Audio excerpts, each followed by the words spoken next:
Hey, what's going on, everybody? Welcome to day 31 of the 31 Days of Horror. D Bougie 86 here again.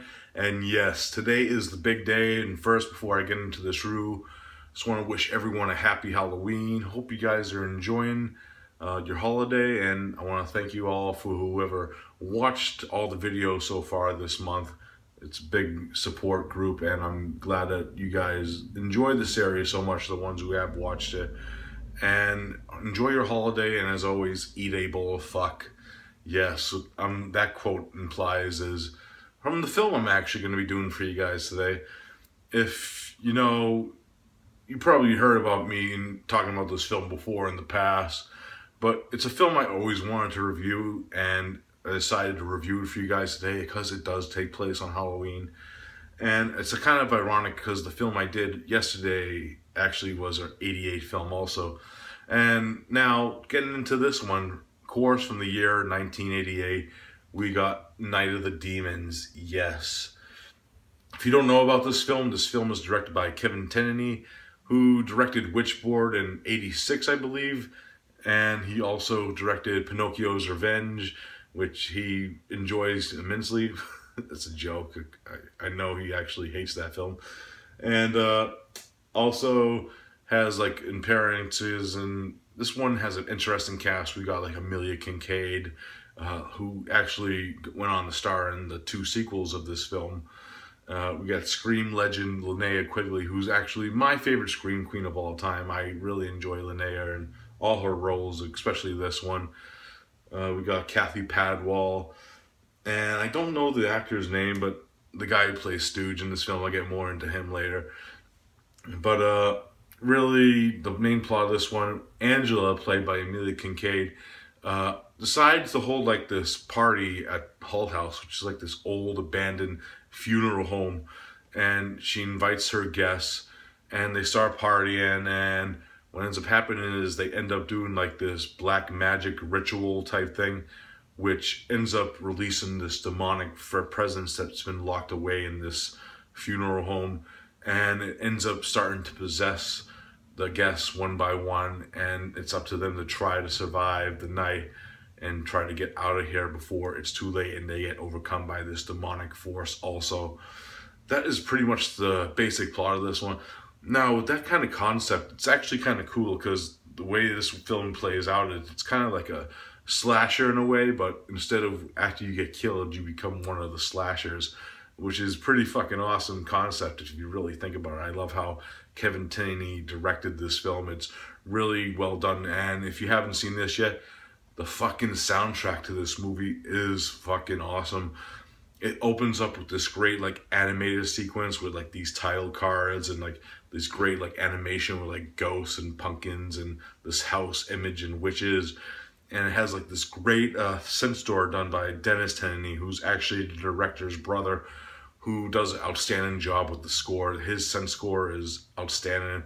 And this movie also has some like great like soundtrack pieces. Like Amelia Kincaid was actually a dancer in like a Stray Cats video, so they use that to her advantage when she actually does like this iconic like dance sequence in the film to Baja's Stigmata Mater, which is a pretty badass song with some great bass lines, and the sex is beautiful and sensual and dark at the same time. And it's one of the most like standout moments of the film when she starts to do that dance, and it's a very memorable moment. Now, Linnea Quigley's character is pretty interesting in this film, I have to say, at least, because she's not like the pretty girl in the world in this film. She's like one of those type of girls that tries to impress everyone by she's kind of oversaturated with her looks in a way, because she's always putting makeup, and her lines are kind of hilarious and go with her character. Like there's one scene in particular where she's put on makeup before Angela and her go to the actual house. With like what happens is they end up like robbing the store for like stuff for the party, and she's putting on makeup, and Amelia Kincaid's like, come on, let's go, we can't leave the guests waiting. And Linnea's like, I just gotta look good for the boys, like that type of deal. And I like her performance in this because she has like a lot of cool like lines in this film. And it's weird because Angela does get like a lot of credit, but Linnea is actually a kind of like a great presence in this film too, because we follow her character through some weird fucking cool makeup and weird effect scenes in the beginning of this film, which is pretty awesome. And the rest of the cast is really fun. I like Stooge. He's like this guy right here. This is what he looks like when he's a demon, of course. And he's pretty fucking awesome. He's like the comic like guy in the film. He's the one who actually says that line, "Eat a bowl of fuck." Like he's like one of those party animals who just wants to party and stuff. And there's one scene in particular where like the chicks are hitting on him. He's like, "Whoa, really?" Because he's like this overweight, like sloppy, like slob kind of guy, and it's kind of funny in the same way that, like, why are these girls hitting on me, like type of deal. I know that from personal experience myself because I was kind of like that guy back in like the younger days in like school and stuff.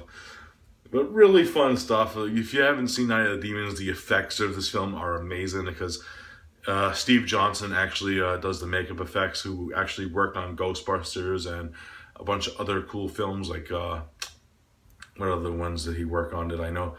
I know he worked on like Nightmare on Elm Street 4. He did like the whole like Freddy body casting, which kind of ironic because he actually ended up marrying Linnea Quigley after this film. They were married for some time, and she actually was one of the faces on Freddy's chest in that scene. And also like Fatal Frames, which also starred Linnea. He did the effects on that. That's kind of like a late 90s giallo type deal. It's pretty good. It's kind of a little overlong, but that has some cool like stylish effects by him in it. And yeah, really cool stuff. If you haven't seen Night of the Demons, this is one that I loved for the longest time, and it is a perfect film for me, even though the film does have its problems with like certain scenes and plot holes, like with doors opening and stuff. I know that's gonna bother some people with it, but you gotta understand this like house is like not a normal house, and it's possessed by this demonic spirit. It doesn't just possess like these people in the house, it's also possessing the house itself. That's how strong it is for like the essence of Halloween. And it's kind of like a mind, and I liked how the idea is how they tried to play with people's minds, as they actually had like the main girl in the film dress up like Alice in Wonderland, which is kind of brilliant in a way because there is like a lot of Alice in Wonderland references throughout the film in certain scenes. And really fun film. If you haven't seen this yet, I highly recommend it. This is a perfect film for me, and I rate it 10 out of 10. That's how much I fucking love this movie. It's in my top 10 of favorite films of all time. This film used to scare the living shit out of me as a kid, and it doesn't really do the effect of me because I've seen it over the years and stuff, but it's still a fucking awesome film, and it's one that I hold dear to my heart, and I always show it to like new peeps, especially ones that want to watch like something besides like certain like Halloween films and stuff. So Night of the Demons, 10 out of 10. It's a fucking classic for the genre and the holiday and all. So yeah, 10 out of 10. Wicked awesome. Alright guys, that's it for this review, and that's the final day of the 31 Days of Horror. It's been a blast doing this for you guys, and I just want to make sure that I'll probably be doing this next year, maybe not. It just depends on the timing issues and stuff, because I think I do have something to do next year for Halloween, but if I don't, then I'll be here. If I do, I'll be here anyways. Maybe I'll try it. Who knows? That's like a whole year ahead. But as usual, I'll be doing like my normal like few videos a week type deal, and plus my update will be up tomorrow. So check that out if you're interested. It's not a big one, but there's some cool stuff in there. So I'll see you then, guys. Peace out.